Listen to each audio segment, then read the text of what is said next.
And this evening's event is in partnership with the Royal Society for the Arts in Scotland, and I'm really delighted to hand over to Jamie Cook, Head of RSA Scotland, to introduce tonight's guest presenter, Roman Krznaric.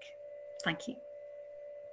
Thank you so much, Helen, and I'm delighted to be able to take part in the festival. I think it's such an important contribution to debate and discussion here in Scotland, and earlier we were discussing some of the many amazing talks that have already been, so definitely check out the Just Festival website and YouTube channel to be able to catch up with some of those previous shows. As mentioned, my name's Jamie Cook. I'm head of RSA Scotland, the Royal Society for the Encouragement of the Arts, Manufactures and Commerce, which is a very long-winded way of describing an organisation that believes in ideas and people and how you bring the two together. We were very much founded out of Enlightenment thinking, and we're looking to build those ideas of how you can change the world. So for us, working with someone like Roman is perfect. This is someone who's capturing a lot of that thinking that we want to see put into practice, and really developing and pushing and bringing it to the forefront. I saw a quote the other day on social media that said, can we all just agree that everyone who said in 2015, I know what I'll be doing in 5 years, has been proven wrong. But actually, I think it really highlights the importance of what we're going to be hearing about tonight, how to be a good ancestor, how we change this way of thinking from the immediacy to the longer term and the impact that we can have. And I think it's very striking that the book starts by looking at Jonas Salk and the impact that he had around a previous virus that we saw causing untold misery across the world. And I think it shows us, yes, the recurrent and cyclical nature of much of this, but also the ability for us to challenge and to change our ways that we deal with these. Roman has been widely recognised as one of the leading public philosophers in the UK, and has had a huge amount of impact across policy making, across the environmental movement, decision makers and various areas. And for me, I think this is going to be a critical aspect of how we build out and move forward. So I'm delighted to hand over to Roman. I'm looking forward to learning and hearing from what he has to share tonight, and to seeing some of the questions and discussions that we can explore at the end. So Roman, over to you. Thank you very much for that introduction, Jamie. And I'm going to share with you some thoughts from this new book of mine, The Good Ancestor, How to Think Long-Term in a Short-Term World. And I'm going to speak for maybe 25, 30 minutes, and then we'll have lots of time for questions and answers. Hopefully some answers and lots of questions. The place I want to begin, though, is at the end of last year, when my partner and I decided to give our 11-year-old twins an unusual birthday present. We decided to give them our votes. So we all sat around the kitchen table to debate the different party manifestos in the UK general election of that year, end of last year. And then they told us where to put the X on the ballot sheet. And in case you're wondering, no, they didn't simply mirror their parents' political opinions. Now, why did we do this? Why did we give our kids our votes? We did it because we live in an age of pathological short-termism that largely ignores the interests of the generation upon generation of children who will inhabit the future. Our politicians can barely see beyond the next election or even the latest tweet. Businesses can't see beyond the next quarterly report. Nations sit around international conference tables bickering while the planet burns and species disappear. And as individuals, of course, we're always on our phones and clicking that buy now button. And I think we all intuitively know that we need more long-term thinking in both private and public life. We need long-term thinking to prepare ourselves for the next pandemic, which is on the horizon. We need long-term thinking to deal with technological threats that are coming our way, whether it's AI-controlled lethal autonomous weapons or genetically engineered pandemics. We need long-term thinking to tackle deep injustices, racial injustice, wealth inequality, which is passed on from generation to generation and locked into public institutions. And of course, we need it to tackle the global ecological crisis, climate change, and biodiversity loss. So I think there's a kind of paradox here in a way. The need for long-term thinking is incredibly urgent. We need it right here, right now. And the way I think about this, just stepping back, is as follows. I believe that humankind has colonized the future. We see the future like a distant colonial outpost where we can freely dump ecological damage and technological risk as if there was nobody there. And it's a bit like the way when Britain colonized Australia in the 18th and 19th century, they drew on a legal doctrine now known as terra nullius, nobody's land. They treated the continent as if there were no indigenous people there. Of course there were. And I think now what we've also got alongside that terra nullius is tempus nullius. The future is seen as nobody's time, a similarly uninhabited territory that is ours for the taking. The tragedy, of course, is that future generations have no stake in today's world. They're given no political rights or representation. They have no influence in the marketplace. The great silent majority of future generations is rendered powerless. And it can be quite hard to grasp the scale of this injustice. So let me just show you what it looks like. Here is an image of the scale of unborn generations. There are 7.7 billion people alive today in the green circle there.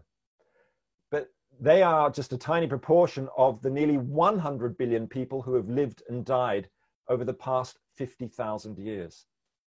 But both of these are vastly outweighed by the estimated nearly 7 trillion people who will be born over the next 50,000 years if current birth rates level off and stay constant from the 21st century onwards. So there in that big orange circle are all your grandchildren and their grandchildren and the friends and communities on whom they will depend. How will all these future generations look back on us and the legacy that we're leaving for them? And someone who really thought about this issue was the immunologist Jonas Salk, who discovered with his team the polio vaccine in 1955. Salk thought that if we were really going to tackle the great problems of our age, for him it was a lot about the destruction of the natural world and the long-term nuclear threat, we would need, he believed, to expand our time horizons.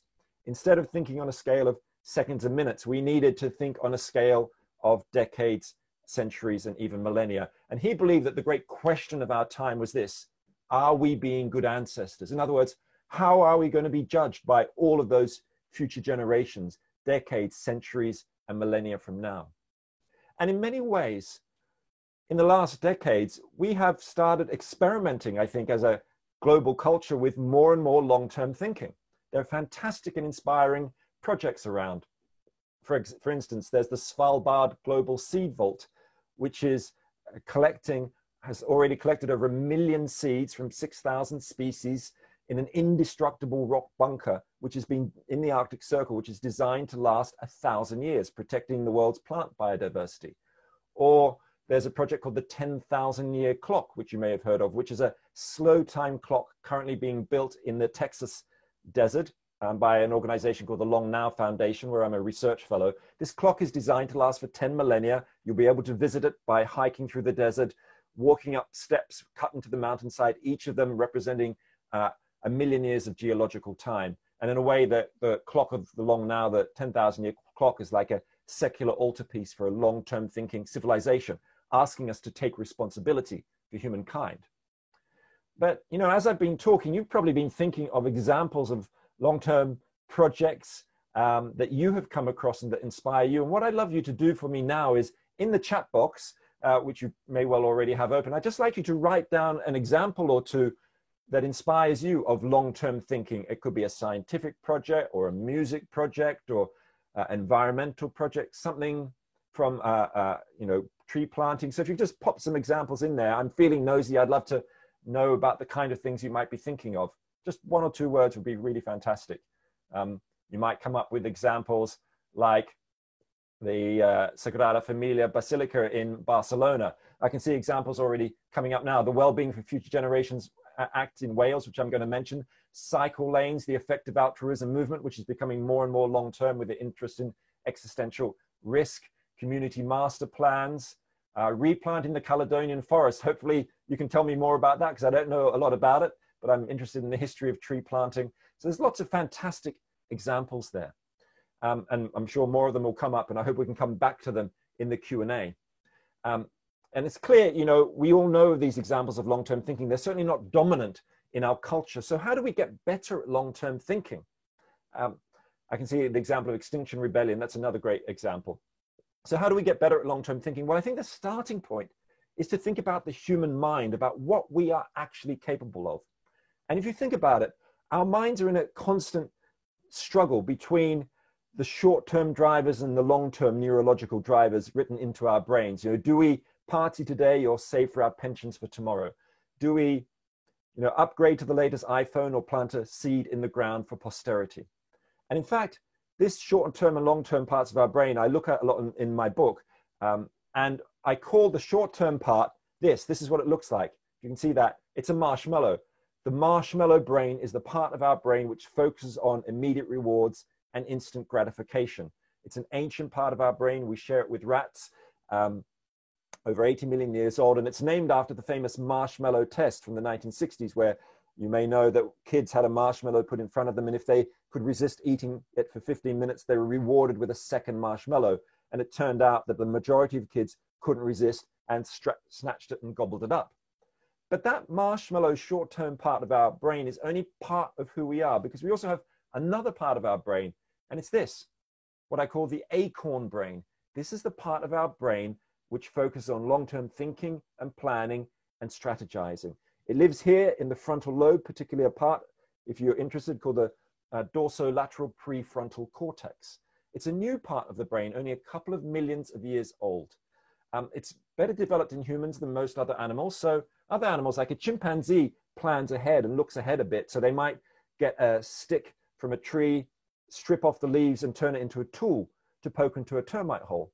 But they'll never make a dozen of these tools and set them aside for next week. But that is precisely what a human being will do. We are planners extraordinaire. We will save for our children's educations or write song lists for our own funeral. It's the acorn brain which has enabled us to build the Great Wall of China and voyage into space. What we need to do is get better at using this part of our brains, switching it on. And much of my book is really focused on how we switch on the acorn brain. And let me just show you this diagram from the book. It's called The Tug of War for Time. On the left-hand side, you can see 6 drivers of short-termism, like familiar things like digital distraction or political presentism, the way our politicians are caught in short-term electoral cycles. But the key bit really is on the right-hand side there, which are 6 ways to think long-term. These are like a cognitive toolkit for becoming a good ancestor, for mastering the art of long-term thinking. I want to just talk about 3 of them in particular: cathedral thinking, intergenerational justice, and developing a legacy mindset. Now, the idea of cathedral thinking is the idea of embarking on projects with very long time horizons, sometimes decades or even centuries. And it's named in honor of those medieval cathedral builders who would, you know, start building those religious edifices knowing they may never be completed within their own lifetimes. You know, Greta Thunberg said we need cathedral thinking to tackle the climate crisis. Now, cathedral thinking comes in many shapes and forms. So in the top left-hand there, you can see the classic example of a religious building. That's Ulm Minster, Lutheran church in southwest Germany. It was begun in 1377. The good burghers of Ulm wanted to finance it themselves bit by bit. Well, they didn't finish it for over 500 years. It wasn't finished until 1890.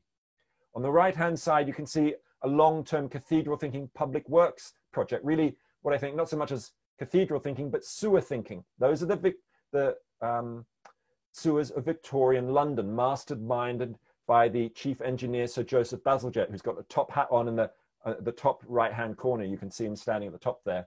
And the sewers were built after the crisis of the Great Stink of 1858 in London. So much sewage, raw sewage, was being dumped in the Thames. It was creating cholera outbreaks. But the hot stink of that summer of 1858 was so bad, even parliamentarians in Westminster couldn't breathe. They passed the emergency legislation for the building of the sewers at long last. And Bazalgette and his team of 22,000 workers built the sewers, 318 million bricks.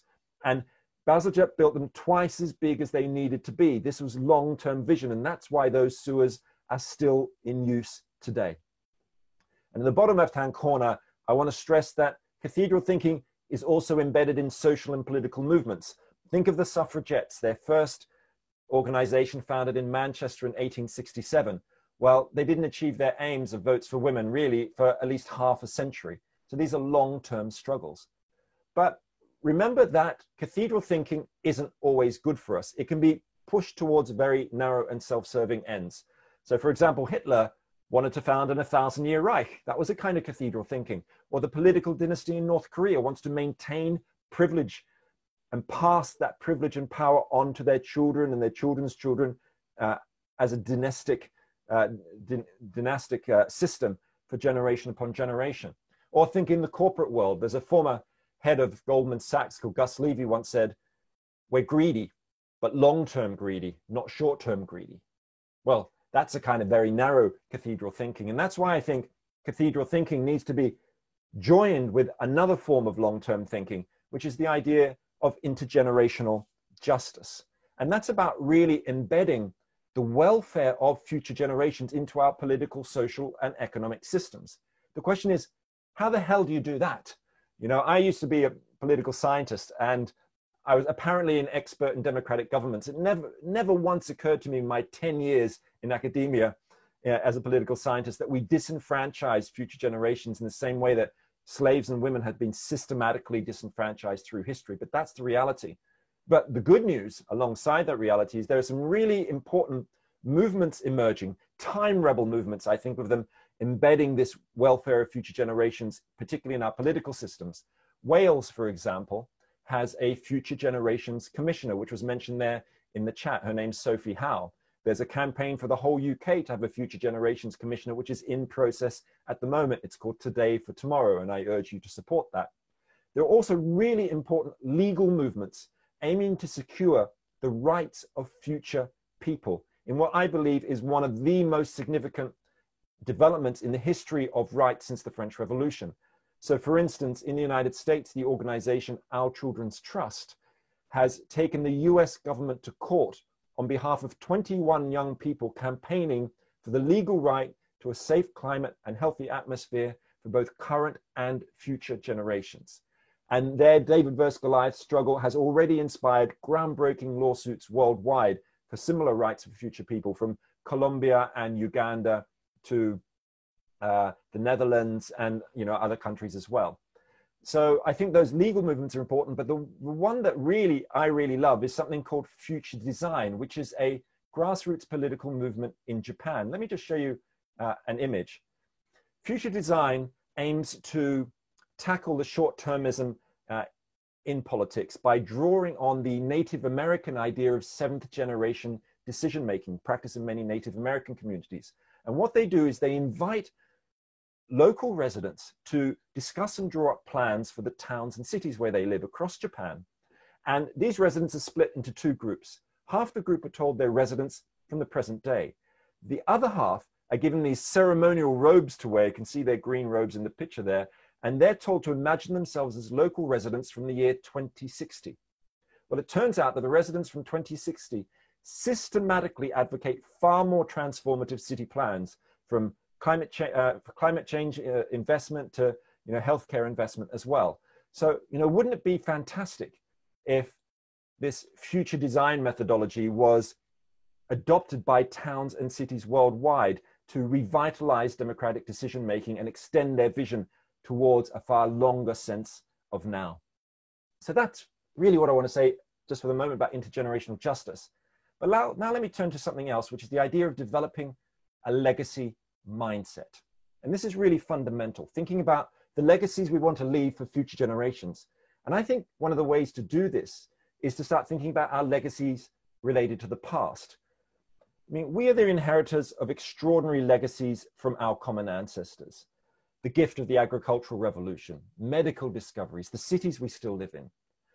But we're also the inheritors of very destructive legacies, legacies of slavery and colonialism and racism, creating deep inequities that must now be repaired, legacies of economies that are structurally addicted to fossil fuels and endless growth that must now be transformed. So, how can we leave a legacy for future generations that we are proud of? Well, one of the problems with legacy thinking is that we think about leaving legacies in very different ways. Some people focus on a very narrow sense of legacy, like a Russian oligarch who wants to have a wing of an art gallery or a football stadium named after them. That's how they keep the fire of their life burning beyond death, which is what legacy is really all about. Some people focus on familial legacy, like I do. I've got little kids. I'm thinking about passing on the house I live in to my kids, or passing on traditions or religion or culture. But I think if we're going to be good ancestors, we need to have a broader sense of what I think of as a legacy mindset, where we care about leaving legacies for the universal strangers of the future. But it can be hard to connect with those universal strangers of the future because we live in such a hyper individualistic short-term culture. How do we really connect emotionally with those future generations? Well, one way of doing so is through a thought experiment, which I'd like to take you through, an imaginative thought experiment just for the next couple of minutes. It's called the Great Chain of Life. I've based it on some workshops developed by an organization called the Long Time Project, and also based on Maori, the New Zealand Maori culture. So here's how it goes. What I'd like you to do for me is to just shut your eyes for a moment and picture in your mind's eyes a child who you know and really care about. It may be a nephew or niece or a godchild or one of your own children or grandchildren. Just picture that young person's face. Now I'd like you to imagine them 30 years in the future. Again, picture what they look like.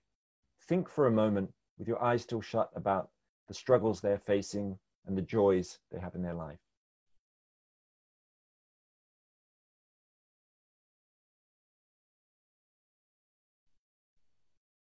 Now I'd like you to imagine them on their 90th birthday party. They're surrounded by family and friends and loved ones and old work colleagues and neighbors.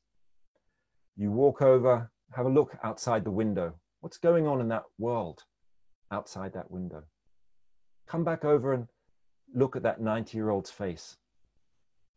And now someone comes over to them and puts a tiny baby into their arms. It's their first great-grandchild. And they look down at this baby's face, and they look into its eyes, and they think, what will this child need to survive and thrive for the years and decades ahead? Just hold that thought for a moment.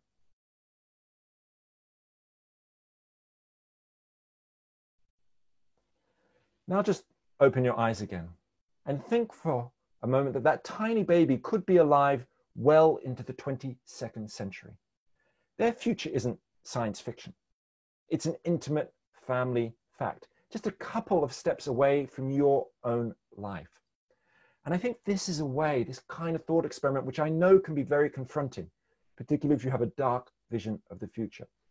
But it's a way of moving from a familial sense of legacy to that more universal sense of legacy, caring for those universal strangers of the future. Certainly when I think about this experiment, I imagine my 11-year-old daughter as a 90-year-old, and then holding a tiny baby.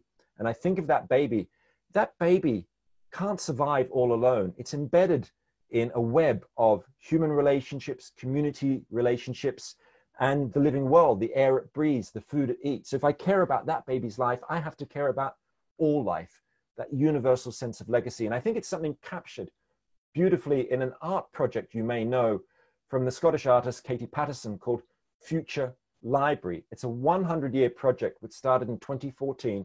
Every year for 100 years, a famous author is depositing a book which will remain completely unread in the Future Library until the year 2114, when the 100 books will be printed on paper made from 1,000 trees which have been planted in a forest outside Oslo. The first person to donate a book was the Canadian author Margaret Atwood. She's never going to meet the readers. She's never going to see it printed in her own lifetime. And I think this is an incredible kind of legacy gift to future generations. And we can all ask ourselves what gifts we might want to leave for all of those generations coming down the line in the future. So I've said a few words about cathedral thinking, something about intergenerational justice, and also about developing a legacy mindset. But, you know, step back for a minute and think, well, how can we really think on a scale of centuries and millennia? Isn't that a utopian project? Isn't it asking too much of human beings? Well, the secret, I believe, to being a good ancestor and long-term thinking is this. It can be found actually in the work of the biomimicry designer Janine Benyus, who suggests that we learn from nature's 3.8 billion years of evolution.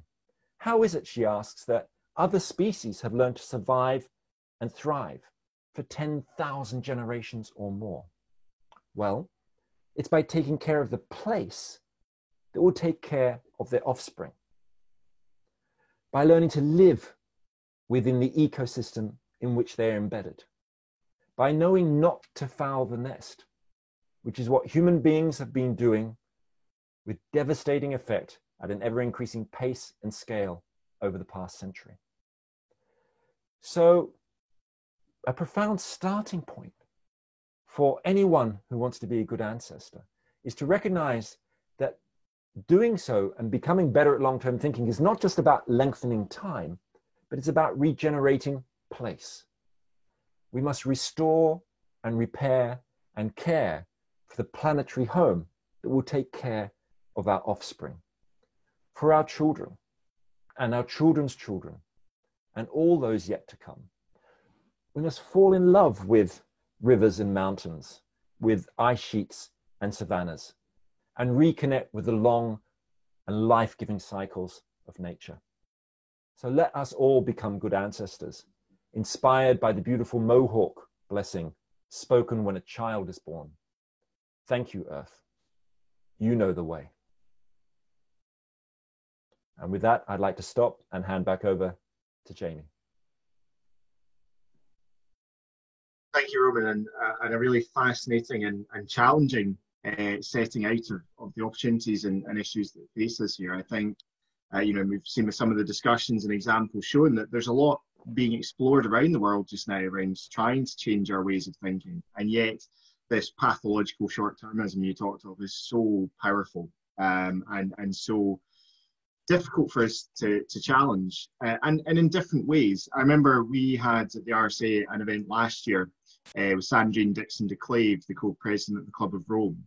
And she was talking about new economic models in a time of climate emergency. And said, she felt the real challenge was how do you bring together the immediate priorities of, generalizing, but, the Gilets Jaunes movement, or people who are trying to survive economically for the next week, with, again, generalizing younger people who are trying to survive the next century. And actually both have important issues driving them there, but we need to find a way to bring the two together. And I think finding that space is utterly critical here. I think it's been fascinating. There's been quite a few mentions of the work in Wales around the Future Generations Act, which I think has been a really interesting space. And also, you mentioned, I loved the giving your votes to your children. As I'm sure you'll know, here in Scotland, we've extended voting to 16-year-olds across all votes that Scotland has control of. I think it's been really fascinating seeing the pushback against that from people who I would guess are slightly more concerned about the way that those votes will be used rather than actually the competency with which they'll be used. And I think that's a really fascinating area for us to explore. As Roman said, this is a chance for you to share your questions, your thoughts and opportunities that you've seen developing within this. Some people have put some questions into the question and answer section there, so we'll look at some of those, but please use either the Q&A or the chat section to share some of your ideas and opportunities that you would like to explore. I thought it was really interesting. There's a question looking at I'm going to go with the order that are coming up on my screen just now, just as an interesting space. But Classistus Balestra has said, do we have to give the planet legal rights to be available for next generations as a stable system where new economics and societies can develop from? And I suppose I was intrigued to know from your perspective, you've talked about the difficulties of political timeframes, where electoral cycles force very short-term thinking across the board and across the political spectrum. But to what extent do you think that there is maybe a need to create some sort of binding structure that can force, in a sense, some of the changes of thinking that we might need to see? Yeah, it's a really interesting question, and thanks to Klaas for that. I think thinking about the legal realm is really vital because, of course, our politicians are so caught in those electoral cycles and beholden to corporate funders and things like that. And law potentially, of course, which has subjugated people for centuries, but it's also been a route to liberation. The rise of the human rights movement particularly since the end of the Second World War. So the real question is, how can legal institutions be put to work for the long now, for future generations, for both people and planet? And in a sense, there's two broad ways that that happens. One is what I mentioned when I was speaking, which is this rise of this movement giving rights to future people. So it's based on giving human beings rights, future people who are not even alive now. It's an extraordinary idea. It's becoming normalized. This organization I mentioned, Our Children's Trust, is, I believe, a really pioneering organization. It's had impacts in at least 20 countries worldwide, and drawing on earlier legal cases in the Philippines in the early 1990s, where a famous court case was won in 1993, giving rights to future people in the Philippines, based on environmental issues. But at the same time, in some countries, along with these rising movements to give rights to future people, there's been these movements to give legal rights to the planet itself, which I think is what Klaas is talking about there. So a very famous case in New Zealand is about giving legal personhood. Legal personhood has been granted to the Wanganui River in Aotearoa, New Zealand, really important Maori sacred river. In India, the Ganges River and the Yamuna River as well has also been granted legal personhood. I think the routes to follow, do you try and give rights to people or rights to planet, really depends on which country you're in. I spoke to a top US environmental lawyer a couple of days ago who said the idea of giving legal personhood to nature in the US is just way too radical and far-fetched. It's better to try and embed it in giving rights to future generations. In other countries, that more planetary sort of Bolivian model of giving rights to Pachamama, to Mother Earth, is a route to go. But both of those, I think we will need to go down, and possibly also the route of criminalizing ecocide in international law, which is another possible route to go down too.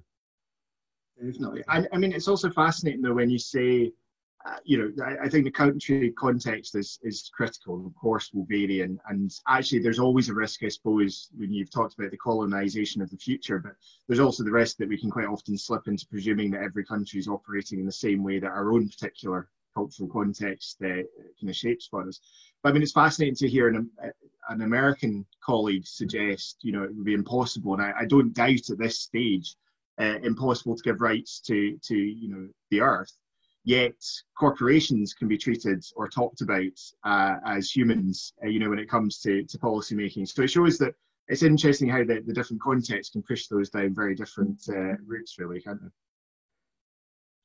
There was a question here around the dark art of discounting and its impact. Someone suggested, is there an inverse discounting methodology we could use in evaluating future projects? And I suppose I wonder as well, given the dominance we see in much of it under challenge just now from kind of the problems we see in the economy and society, but are there aspects of the current system that can be reworked or inverted to try and move us forward? Or are we in that situation that actually what we have just now is so toxic in a lot of particularly the developed Western economies, that we need to kind of rip it up and start again? Well, thanks for that question from Bob about discounting, which is something I didn't talk about just now, but it's worth explaining just very briefly what discounting is for those who aren't familiar with it. Discounting is, at least the way I look at it, a form of intergenerational injustice which is dressed up to look like a rational economic methodology. And it is a way that governments in particular, an economic method of cost-benefit analysis they use to decide on whether to invest in long-term, particularly infrastructure projects, the building of a hospital or a tidal energy power system, something like that. And the way discounting really works, it's a bit like, when you're looking at someone, the further and further away they are, the smaller and the smaller they appear. Discounting is the same. The further and further future generations are, the less weight is given to their interests in calculating whether a project should go ahead. So basically, the way the UK Treasury's discounting methodology works, which is the one I know about best, which is you have a discount rate which is roughly something about around 3.5%. It means any project which has benefits more than 50 or 60 years ahead are basically not counted at all, right? It's hard, they're given no weight, and so it's hard to get them approved. And that particularly happens for long-term, renewable energy projects, which might have high startup costs, but very, very long-term benefits. So what can you do about that? Well, I actually had a meeting a couple of weeks ago with UK MPs, and there were some Scottish MPs there as well. And one of the things I brought up was about reforming the discounting system. It can be done. It's done differently in other countries. The economists say, oh, we must discount the future, put less benefit to future generations because they're going to be richer than us. So they'll be able to deal with all their future problems. And they'll have the technology to deal with future problems. Well, look, no amount of money in your pocket or gadgets in your pocket is going to reverse the melting of the Greenland ice sheet. That's an argument. What I believe is that kind of discounting should not be used, particularly in cases where there's high levels of ecological risk, kind of irreversible ecological risks. On the other hand, I think there's probably, in some other areas, there's arguments for reducing the discount rating rapidly to 1% or below. Discounting is a judgment call. Economists like to see it as a rational methodology. It isn't that. The great economist Amartya Sen just said, discounting is something that should be a matter of public debate. And I think we can come up with much better ways of doing it or not doing it all than is currently the case. I think that's incredibly spot on. And I'm interested, given that though it has been quite a dominant approach that's been used, and as you say, elevated to the level of rational thinking rather than judgment calls, how are you finding a response at all from the kind of business community to the ideas that you're exploring? Because I know that through things I've been involved in, we've seen that there has been a pushback and changes coming from different parts of the business community. We did some work a while back with Mars Corporation, who were trying to talk about new approaches to how they would function and what they valued. And there's links across the board. Are you finding there's an openness, or is it a kind of superficial response in the sense of actually at the end of the day, short-term profit is still going to be the driver, even given that we're now actually in a position where not only is the ecological impact so significant for future generations, but actually we can't even necessarily claim that every generation is going to be richer than the one that preceded it? Yeah, it's a really fundamental question. I mean, since this book came out just a few weeks ago, you wouldn't believe the number of requests I've had from big multinational corporations saying, can you come and talk to us about long-term thinking? Where we want to become a regenerative business. We have a long view. Can you help us do this? And one of them this is kind of off the record, I was approached by a major mining corporation. They said, can you help us become regenerative? And well, I was pretty skeptical about it. And the reason for my skepticism, particularly with those big corporations, is that it's very easy for them to have a mission, a purpose, which sounds all very good and long-term and regenerative and inclusive and so on. But if they're still owned by their shareholders, ultimately, they cannot embrace a long-term vision unless it's making short-term profits. A good example of this was Unilever, when the CEO of former CEO of Unilever, Paul Polman, had a very long-term vision. He's a good guy. He abolished quarterly reporting the day that he became CEO. But even he was trapped by the fact that Unilever was still owned by its shareholders, subject to potential hostile takeover bids and so on. So when I'm thinking about business, I'm interested particularly in those businesses which tend not to be these age-old behemoths, big banks, big mining corporations, but I think of businesses which are sort of born into a regenerative, potentially regenerative economy. So for example, there's a great Swedish hiking wear company called Houdini, which has totally renewable products. So you can buy a Houdini hiking jacket or skiing jacket made out of totally compostable, cottons and things like that, and wools. And they actually have a composting facility in Stockholm where you can put your old skiing jacket or hiking jacket and it turns into soil. And then people have had meals made out of their old clothes, right? This is all part of the circular economy. So that's where I have a lot of faith. But actually, really, really, my faith is not so much in business, but in cities. I think cities are where the really innovative long-term thinking is happening, and businesses within those cities. So, for example, the city of Amsterdam has adopted the economist Kate Raworth's model of donut economics as part of its post-COVID recovery plan and long-term regenerative plan. You know, they aim to be a completely circular city by 2050, 50% circular by 2030, and have no fossil fuel cars from 2030. When you've got, in that case, a city government leading the way, then business will follow. It'll be forced to follow because of regulation. And so that's where I think we're going to see the innovation. So I really believe that's partly why I love these examples like that future design movement in Japan, getting city governments and local governments to take a longer view, to shift their vision. And then hopefully some of the economic actors born into those cities will do so too. Absolutely. And I think that was so fascinating to hear you relate place earlier when you were talking as well, such a critical aspect of how we address some of our thinking. If you're connected to your place, you start to think about its long-term sustainability and impact more.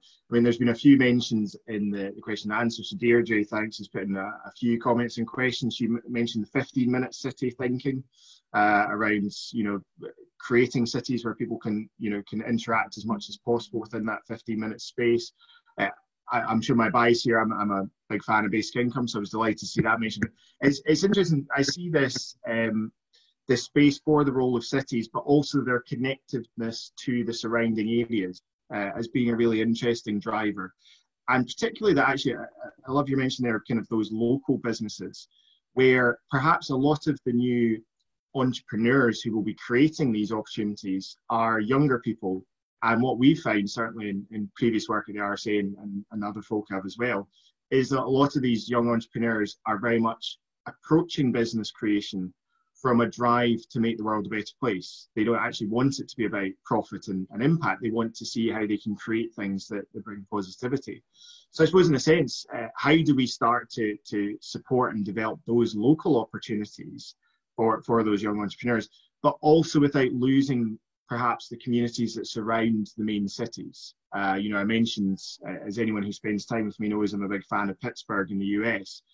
It's been an incredible success as a city bouncing back from economic hardship, and yet it's surrounded by communities that have been devastated by the loss of industry, where opioid addiction is a massive issue, where there's, you know, huge issues around political populism and so on. So how do we start to build, and you know, you mentioned obviously donut economics is a fantastic model of that, but how do we start to build those links where we can have the vibrant cities that also interconnect with their surrounding communities and further afield? That's a good question. I'm not sure I've exactly got the answer to that. I mean, certainly as you were asking it, what I was thinking about was the idea of the bioregional city-state, which is a really interesting concept. So you know, in my book, I talk about the idea of the revival of the Renaissance city-state. And what I'm thinking of places like Pisa and Florence and so on. Now, of course, those cities were often at war with each other for decades and even centuries. So I'm not asking for a revival of that. What I think is really interesting are kind of two different developments. One is the growing interdependence between cities. So, you know, you'll know, of course, Jamie, about the organization, the C40, which is now, you know, brings together 90 different cities committed to 1.5, keeping below 1.5 degrees in the Paris Accord. Amsterdam, of course, is one of those, and many, many others around the world in both the global north and the global south. And those interdependent cities like the C40, those organizations are a little bit like the Hanseatic League, which was a league of over 200 cities that exist in Europe in the 15th, 16th centuries. That was there for trade rather than sharing knowledge about, you know, dealing with the climate crisis, because cities are really good at dealing with problems. But as well as thinking about those interdependent city networks, I think we need to think exactly as you say in your question about not just that, the old idea of that Renaissance walled city, because there are all those communities outside as well. And so the idea of the bioregional city-state is to step into something bigger, to think of a larger entity that can try and become self-sufficient as much as is possible. And there's a big movement for this kind of bioregionalism in many different countries, but it's effectively based on, I think, really the fundamentals of ecological economics. You know, when I studied economics 30 years ago, I'd never heard of ecological economics and people like the great thinkers in that field like Herman Daly. But ecological economics is basically the idea of living in balance with the natural world. So not using more resources that can naturally be regenerated each year, and not creating more wastes that can be naturally absorbed by carbon sinks in other ways. It's about living within balance with the natural world. And of course, we're not very good at that. We use 1.6 planet Earths every year because of our excessive global footprint. So we need to find ways for whole regions, including smaller communities, towns, villages, and so on, that can be part of that kind of mindset. And I think we also need to learn from countries in the developing world too. Think of Bangladesh, for example, has had an incredible swarm electrification program, it's been called, in rural areas, where over 4 million solar panels have been installed by rural villagers themselves, right? And then connecting them up in peer-to-peer networks so they can buy and sell their own electricity. They're not having to buy it from massive companies. This is a way of regenerating local areas. So we need to take these ideas, bring them into the idea of the bioregional city-state, so we can have a different kind of, not an old style industrial revolution, but something that is much lighter and greener and more distributive and regenerative at the same time. And kind of building out of that, I wonder, and there's a really interesting question from Andrew Charles around coaching and creating leaders with an eye in the future. And I think, clearly what we've seen recently with a lot of, with the school protests, and obviously Greta Thunberg is the kind of the most visible member of that group and instigators, new types of leadership. I think the COVID pandemic has really shown up how different leaderships can lead to very different outcomes. I think, again, without generalising wildly, or while generalising wildly, it's been interesting to see that there have been a lot of countries, predominantly with women as leaders, who have tried to base their responses to the pandemic on fact, on advice, on responding to what's there, but also on empathy, and trying to connect with the people that they're there to represent.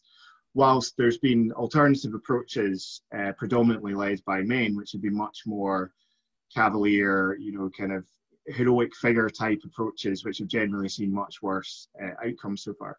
Now, clearly, you're talking there about some really locally led, bottom-up approaches, which I think is essential, but there will clearly be a need for the leaders that we have within that as well. So how do we start to create and encourage that new generation of leaders, whatever age or stage they may be at, who have that space? And I know you've talked about, the young designers and other approaches, but are there tools, are there methodologies out there already, or structures out there? C40 is a great example for the city level, but are there ways we can be helping to support and develop those leaders, when actually as voters we can also have short-termism and a kind of fear of some of that longer term approach? Yeah, that's a fascinating question about leadership. Actually, in a couple of weeks' time, I'm going to be speaking at the a Future Leadership Academy, which has been set up in Wales by the Future Generations Commissioner. So they've, I think, I'm not sure on the details, but I think they've got 20 or 30 young leaders. I imagine they're probably in their 20s, most of them, and they're, I think, on a 1-year program, and they're all about taking the long view, and basing their thinking about around and through the Wellbeing for Future Generations Act in Wales, and which in it is all about taking at least a 30-year view of the future. So I think there's some of those. I think that's really interesting that they've set up this leadership academy on the back of the Future Generations Act. I don't think they needed to in any legislative sense, but they've been really innovative. And I think a lot of this comes from the Future Generations Commissioner, Sophie Howe. And I think that's really, really encouraging. I think your point about women leaders is really important too. I mean, of course, it's those countries with women leaders have been the ones that have not only dealt with COVID most successfully, but have also been the ones that have been shifting towards prioritizing well-being agendas in government, rather than the old style of obsession with economic growth, which has been the de facto goal of government since the Second World War. Whether you are a Marxist or a Keynesian or a neoliberal, it's all the same, right? Growth, growth, growth. But, as any kid knows, you can't keep blowing up the balloon bigger and bigger. It's going to pop at some time. Nothing in nature grows forever. This is where people like Steven Pinker, with his book Enlightenment Now, I think is made a sort of a very weak analysis. The idea that we can just keep on going up the growth curve And though I love the RSA, the fact that it was founded in the Enlightenment, well, the Enlightenment, as I'm sure you probably agree, Jamie, needs to be fundamentally rethought. That idea of continual progress has got to be sent back into the left in the 20th century. But also, I think, yeah, we have to look to leaders to, you know, step in and take that long view, empathic leaders.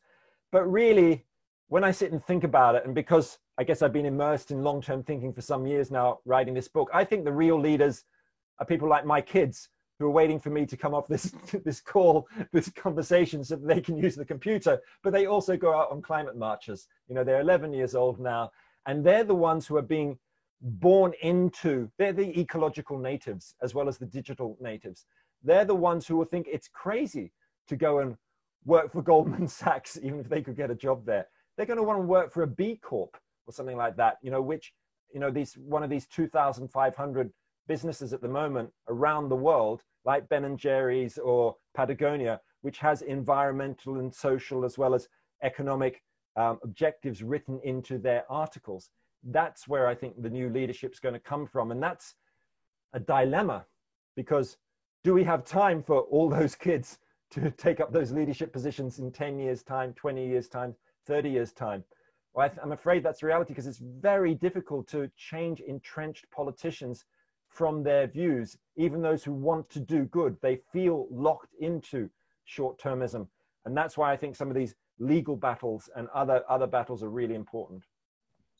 Absolutely. And I mean, I think you touched on there around growth, and there's been a huge amount of interest in Scotland and globally around wellbeing economy. I know we have some people joining us tonight from the Wellbeing Economy Alliance, and particularly a very active Scottish group, and Scotland is very, very involved in those discussions. And a lot of that obviously is about changing, but going back to what you're talking about with discounting, changing some of the mechanisms that have been used. So, you know, GDP as being the sole driver of success, despite us knowing, as you say, that the balloon probably burst a little while ago.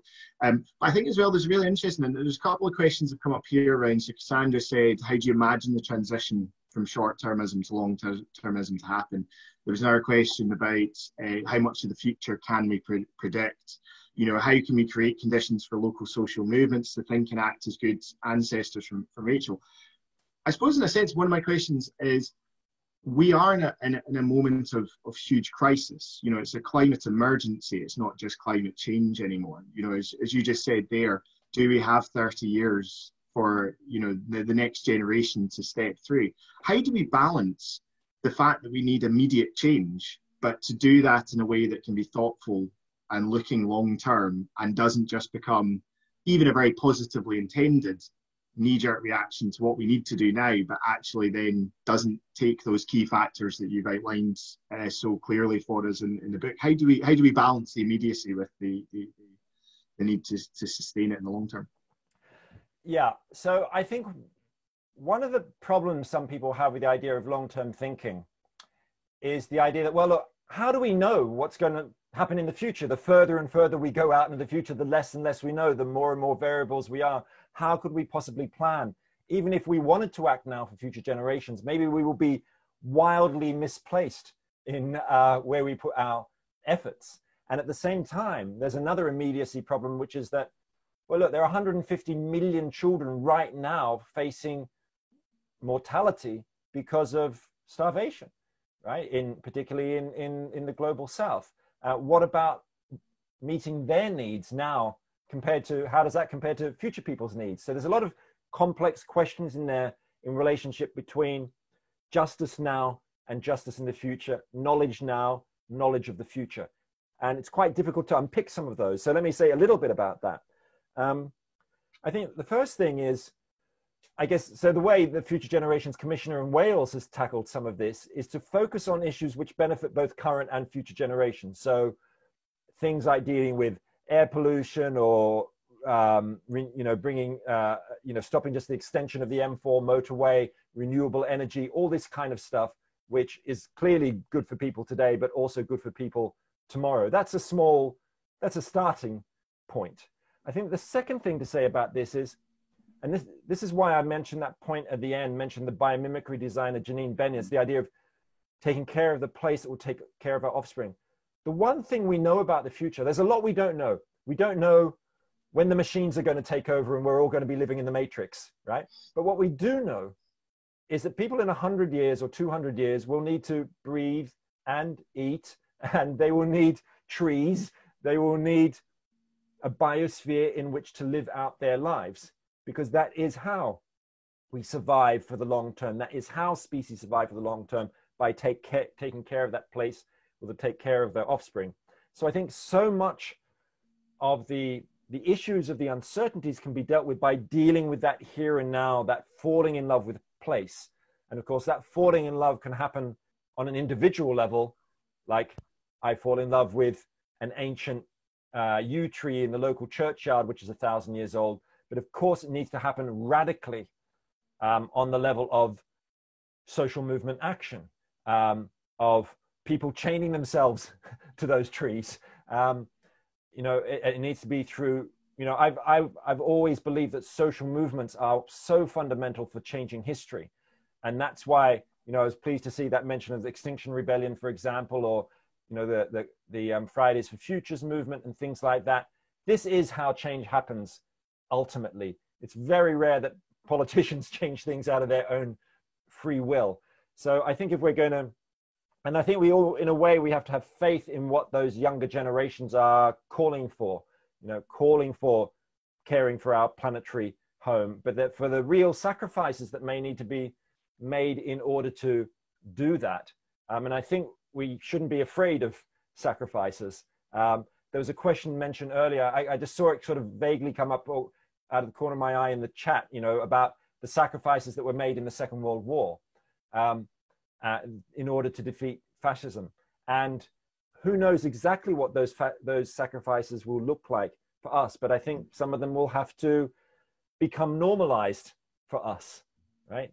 And we've learned about sacrifice in COVID-19. I think we've learned about limitations on freedom of movement and doing that for the greater good of, you know, not just going out night clubbing when you're going to be spreading a virus around. And people learn to, I guess, find their purpose and meaning in something else. I mean, when the pandemic broke out in my street where I live, where people don't normally talk to each other, boom, suddenly there's a WhatsApp group with 100 people and we're delivering food, we're sharing sourdough bread recipes. And this is the basis of grassroots democratic renewal, this kind of stuff. It's not many steps away from this to things like that future design movement in Japan, which is also a grassroots sort of citizen assembly style of movement. I mean, I'm a big believer in radically transforming democracy. I just don't think we're going to get the long-term vision we need just by having it focused on the changes in the economy or changes in culture alone. We need to change those decision-making mechanisms, and it's very difficult to do that. You know, it's very, very difficult. Absolutely, and you know, I think it's fascinating. There's been several mentions there around, you know, Robert Ray said about, you know, women's rights were won by militant struggle. You know, is the time now for resistance, not tinkering? And, you know, it's interesting seeing the balance of, on one hand, the kind of media portrayal and often therefore the media kind of sustaining of the status quo. So Extinction Rebellion are seen as portrayed as, you know, dangerous or criminal or destructive. I was down south before one of the big protests in London and had a fascinating conversation on a train journey with a lady who I'm sure wouldn't mind me saying, because she said it to me herself, that she was, you know, more advanced in years, and she was travelling up from Cornwall to London to take part in an Extinction Rebellion protest because she saw it as her responsibility from having benefited from so much destructive behaviour. And as she said, if she had to be arrested, she had to be arrested. It was time to do something. And I think there's something around that pushback against actually how much of the social progress we've seen throughout human history has been won, as Robert said, through active struggle rather than hoping that it will drop in our laps and respond in that way. And actually pushing the politicians and others to have to respond to those opportunities. Yeah, I think as well. Sorry, Andrea. Well, can I just say something briefly on that? I mean, I think you're right that historically direct action has had huge impact, whether it's blocking an Alabama bridge during the civil rights protests, Gandhi going on salt marches, you know, that, you know, suffragettes, of course, becoming more militant when they felt that the the legal avenues were not being successful. So I think that's really important. And I just wanted to add one little other, might feel a little bit tangential, but very important, that these kinds of movements for intergenerational justice which are emerging, these time rebels emerging, whether it's in Japan or the legal movements in the US, they're also from a very broad social spectrum. So these are not just issues for the white middle classes, let's say. You know, if you look at Black Lives Matter, for example, there are people in that movement who are very much thinking about intergenerational justice, the idea that racial injustice has a long history embedded in colonialism and slavery, and it is so deeply embedded in criminal justice institutions, other public institutions, everyday culture. And unless we do something now, these inequalities will be passed on from generation to generation. There's a very good book called Me and White Supremacy by Layla F. Saad. And she talks about being a good ancestor, the title of my book. And I love that kind of confluence, that these are really issues that are cross-cultural, cross-generational, as you mentioned there. And also, I think, in terms of ethnicity, you know, it's Maori protesters in Aotearoa, New Zealand, who are fighting for the legal rights for nature. This is not a privileged group, right? It's Native American, Iroquois and Lakota peoples fighting for intergenerational justice and seventh generation thinking. So there's a potential inclusiveness here to this time rebel movement.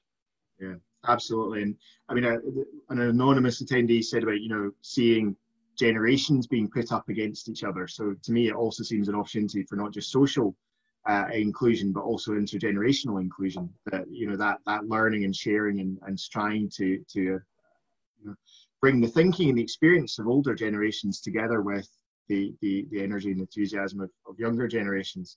And I think as well, for me, there's something around the inclusivity of the ideas that are being looked at. So I was really struck with some work we had done around resilient cities, that the idea of resilience for city very much started off as around, frankly, resilience to shocks to systems, so climate change impacts or, you know, one-off incidents, terrorist attacks or something like that.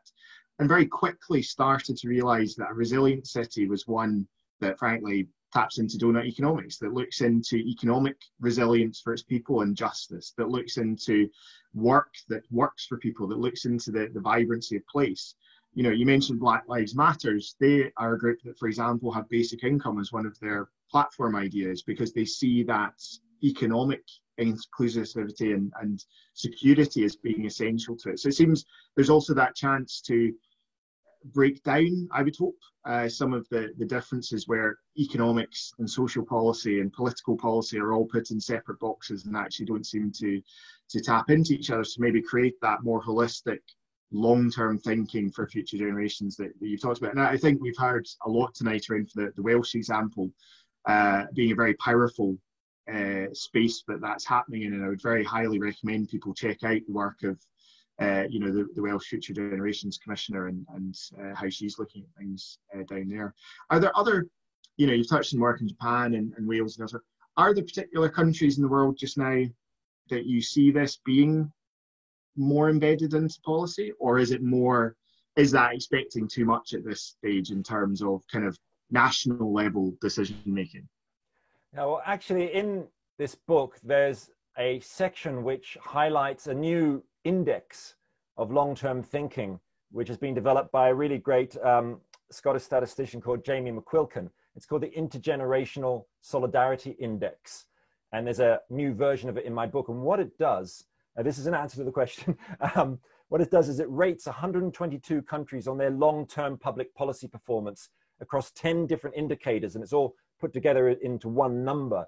So there are indicators of environmental issues like deforestation or renewable energy. There are social indicators like investment in primary health, in primary education and long-term healthcare, and there are economic indicators as well, for example, to do with wealth inequality. And it turns out when you look at how countries come out on this intergenerational solidarity index, it's rather interesting. So you've got at the top of the index, there's countries like Iceland and Sweden, but also in the top 10 or 20, there are countries from many different sort of income levels. You know, there are places like Costa Rica, Uruguay, Sri Lanka. It's not just OECD countries. The UK comes out at 45th way down the rankings of 122. The US is 62nd down the rankings. So it's an interesting question of what are those countries around the top? What are they doing? Well, I think the first thing that's interesting is that they are from a variety of income levels and cultural backgrounds. There's clearly no one answer. A lot of people say, oh, long-term thinking, you know, we've got to become more like China or more like Singapore. We need benevolent dictators, enlightened despots. That's who's going to sort it all out for us. Well, sorry, the evidence just doesn't show it. The Intergenerational Solidarity Index shows actually it's democracies which perform better on the index than autocracies overall. Of course, there's a lot of variety and movement, but the general pattern of the top 25 performing countries on the index, 21 are democracies, only 4 are autocracies. Of the 25 worst performing, 21 of them are autocracies. But every democratic country could still perform even better. But the cases are complex. So let me give you an example of Norway. People often think, Norway, great, what a long-term thinking country. They've invested in this. They helped found the Svalbard Global Sea Vault, which I mentioned earlier. They have a sovereign wealth fund, which has over $1 trillion in it, which is at least like a couple of $100,000 in it for every single Norwegian, which has been earmarked to be given to future generations. They have incredible investment in education and healthcare. That's all long-term vision, right? To try and deal with the intergenerational inequalities. But, well, where does all this wealth come from? The Norwegians can do it because they are international drug dealers. The drug is carbon. You know, they are massive exporters of coal and oil. And that's how they've got this great big sovereign wealth fund. So there's a bit of a dilemma there. So a country like Norway can have a good long-term vision, partly because of where it gets its income from. But then Costa Rica can perform well without having those wealth advantages too. And that has a lot to do with political will and experimental vision moving away from a growth-centered economy. Absolutely. And I mean, I think that's a huge push to us here in Scotland, you know, where we're looking at, on many levels, trying to have a national political economic discourse that, as you mentioned, is being pushed around well-being economies, that looks to try and be open and, you know, have world-leading climate change targets and all the rest, whilst also looking at North Sea oil extraction. And how do we balance these two, and how do we make those decisions? And I think that's incredibly timely just now in terms of pushing our thinking. I'm very conscious that I could happily sit and talk to you all evening, and from the comments I can see that everybody would quite happily listen to, but we are also holding your daughters back from their movie enjoyment. I wanted to kind of bring us to a close at this stage, and hopefully this can be the beginning of obviously a great chance for people to read the book if they haven't yet, but also to keep in touch with the thinking you're developing, and hopefully we'll see a lot more of it impacting here in Scotland. But we are, and it's terrible, every conversation just now has to come back to COVID to a certain extent, is the defining aspect that we find ourselves stuck in just now. And as you've touched on already, it's very much one of pandemics we will have. You know, it's not a one-off incident. And in some ways, to me, it's been a horrific impact on so many people's lives. And yet there has been some huge positives. You know, for me, the outpouring of empathy that you talked about, the willingness to sacrifice for the good of others who we'll never meet, it has been a hugely beneficial idea. And I think there has been a lot of discussion around building back better, around different ideas. Mark Dick in the chat there was talking about basic income, open borders, shorter working weeks, wealth tax. I mentioned Jason Hickey, who we've got doing a talk for the RSA in a couple of weeks here in Scotland. There's been a lot of ideas. Basic income has gone from, fringe idea to being considered as a policy. Donut economics, we've seen it jump to the top of the agenda with, cities like Amsterdam really pushing around this. Do we have realistically a moment in time just now for real progressive radical change? Or is the risk that has been our talking while we've been locked at home, and actually the moment that our pubs and beaches and workplaces reopen, the push is to get us back to just being as we are? And actually this idea that the pandemic could be our change is actually a bit of a false illusion. Should we be optimistic, or should we be a bit more pessimistic about that opportunity? Well, the economist Milton Friedman, who I rarely quote once said, only a crisis, actual or perceived, can create real change. And as a rule of historical thumb, I think that's not bad. You know, if you think back to the crisis of the Second World War, out of that came extraordinary pioneering long-term institutions like the World Health Organization, the European Union, the National Health Service in the UK, and so on. But go back 10 years or 15 years to the Great Depression, another crisis. Well, out of that crisis, some countries went in the direction of social democracy. Others went in the direction of fascism. And so the thing about crises is that they can produce, there's a bit of a kind of a devil's fork. They can take us in different directions. Or they can take us, keep us going with business as usual as well. And I think that's where we are now. Look, this crisis in some way, the COVID crisis, is been reinforcing far-right authoritarian governments across Europe and other places who don't want to give up the emergency powers that they've granted themselves. At the same moment time, you've had this grassroots renewal in many ways. And then you've got this space which has opened up for things like universal basic income and some of the other experiments that I've been talking about, which is really fundamental. The ideas are there in a way that maybe they weren't around after the 2008 financial crisis. We can't say we don't have the alternative models available. But of course, the reality is that change doesn't happen without big social movement action, as I was mentioning earlier. And this is where I think we don't quite have what we need to take advantage of this opportunity. I'm not sure we've got the social organization yet to really make these ideas like UBI and so on burst onto the scene. But it is happening and will happen in some countries and not others. There's going to be a patchwork of things happening. So I see Scotland has huge potential compared to England as a place for transformation, undoubtedly. I see the city of Amsterdam having huge potential for change, much more than maybe probably the city of Tokyo, actually.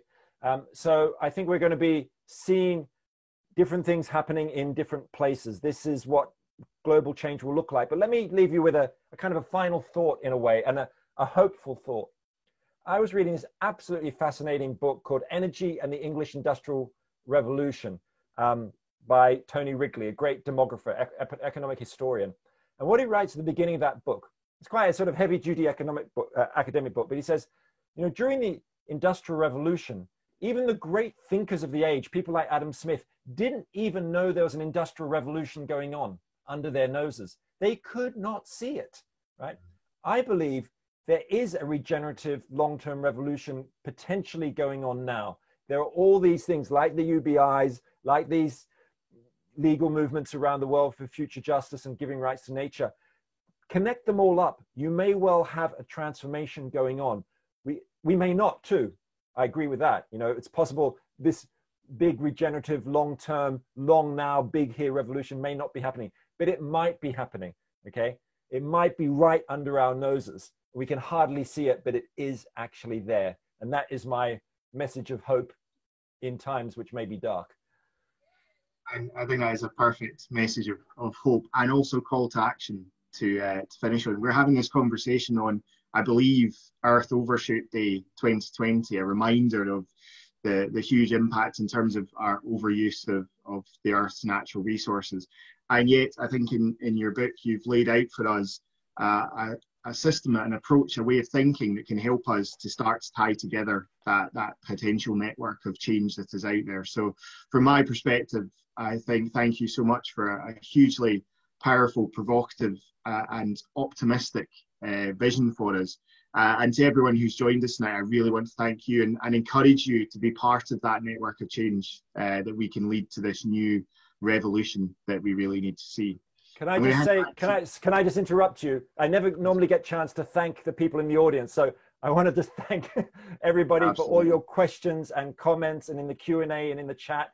I'm sorry if I didn't get to answer all your questions. Send them to me on Twitter. I will try and answer them in 280 characters or less. And also thank you to Jamie and to Helen for organizing all of this. I've really enjoyed it. It's been really stimulating. Brilliant. Thank you. And I'll hand over to you now, Helen.